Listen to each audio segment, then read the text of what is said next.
If you're a survivor of abuse, know that your feelings are valid and that none of this is your fault. Far too often, survivors, and even people around them, place blame where it doesn't belong. That's why this message was created, to help break the cycle by understanding the true impact of abuse on the brain. Whether the trauma is mental, emotional, or psychological, it leaves wounds that go far beyond what we can immediately perceive. It changes your outlook on life. The way your brain functions can affect your thoughts, emotions, and how you interact with others. Let's explore what experts have discovered about the brain under prolonged stress. The amygdala, your brain's internal alarm system, becomes hyperactive when you experience abuse. Normally, it helps detect danger and activate your fight or flight response. But with continuous trauma, the amygdala begins to overreact, constantly sensing threats even when none exist, keeping you in a constant state of anxiety and fear.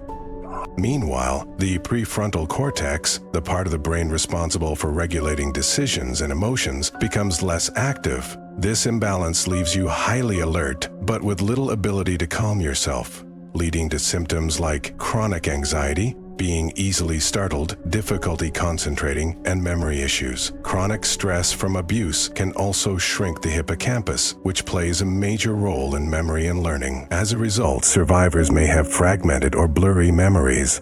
In courtrooms or conversations, this can make it hard for them to recall specific details, leading others to wrongly assume they're being dishonest. But the reality is, trauma interferes with the brain's ability to store and retrieve memories. Understanding this truth helps foster compassion and support instead of doubt. Trauma isn't just emotional, it's biological. The brain often stores or blocks memories as a means of self-protection. Emotional blunting can also occur when the amygdala becomes overstimulated. This overstimulation can flood the mind with overwhelming feelings like fear, guilt, and shame. Or sometimes the brain shuts emotions down altogether, making a person feel numb. These responses are not flaws, they are survival mechanisms. When your brain shuts down your emotions as a defense mechanism, this is known as emotional blunting. It creates a sense of numbness or disconnection, making it hard to feel both positive and negative emotions.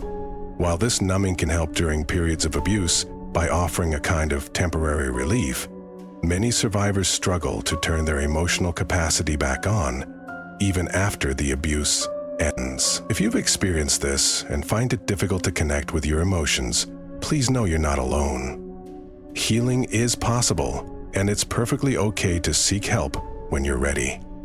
Emotional dysregulation is another common consequence of abuse. A recent Vanderbilt study by Grun Encompass found that damage to the prefrontal cortex caused by trauma impairs your ability to regulate emotions. Imagine trying to drive a car where the brakes barely work, and the gas pedal gets stuck when you need it to stop. That's what emotional control feels like after trauma. The brain regions responsible for emotion and decision-making start malfunctioning. You may suddenly swing from calm to anxious, sad, or angry without clear reason, or sometimes feel absolutely nothing at all. Dr. Jamie Hansen, a neuroscientist and developmental psychologist, observed that children who endured abuse often struggled academically, received lower grades, got into fights, and skipped school. Similarly, research by Malik and colleagues revealed that victims of physical abuse were more likely to use drugs, drink excessively, self-harm, or engage in risky sexual behaviors. These findings highlight how abuse overstimulates the amygdala and impairs the prefrontal cortex, the part of the brain crucial for decision-making and self-regulation. The brain, conditioned to react instantly to perceived danger, loses its ability to pause and make calm, rational choices. Emotional pain from abuse often drives people to cope in unhealthy ways, leading to impulsive, aggressive, or self-destructive behavior. Depression and anxiety are frequent consequences. Survivors often feel overwhelmed and hopeless, leading to symptoms such as persistent sadness, emotional emptiness, lack of motivation, and constant worry, even in safe environments. These are not fleeting emotions, but can evolve into long-term mental health conditions. Statistics show that abuse significantly increases the risk of clinical depression, PTSD, phobias, eating disorders, and suicidal thoughts. The encouraging news is that the brain is adaptable. With time, support, and the right resources, it can recover and rewire itself. Abuse may leave deep and lasting marks, but understanding how trauma affects the brain is the first step toward healing. If you've been through abuse, remember, it's not your fault. Don't be afraid to seek professional help or speak with those who care about you.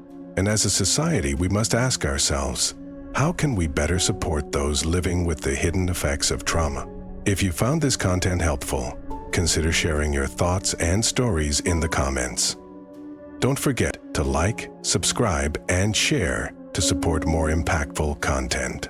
We also have videos on recognizing the difference between emotional abuse and toxic love, identifying when your brain is malfunctioning, and what steps you can take to begin healing. Thank you for watching.